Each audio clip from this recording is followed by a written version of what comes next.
بسم الله الرحمن الرحيم.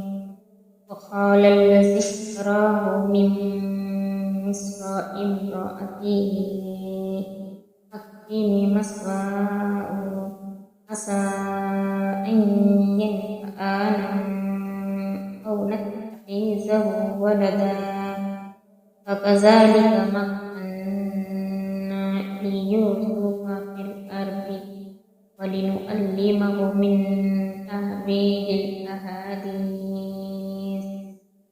والله غالب على أمره ولكن أكثر الناس لا يعلمون. ولما بلغ أشده آتيناه حكما وعلما وكذلك نجزي المحسنين.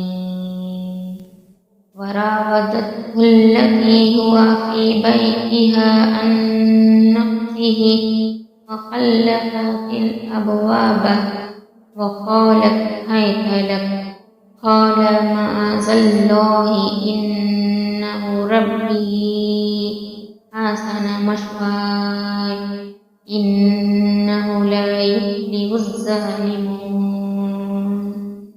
ولقد همت به وهم بها لولا أن برهان ربي كذلك لنصرف عنه السوء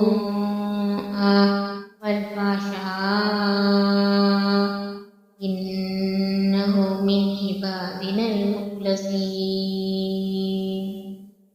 استبق الباب وقدت قميصه من دبر وألف يا سيدها لدى الباب قالت ما جزاء من أراد بأهلك سوءا إلا أن يسجن أو عذاب أليم.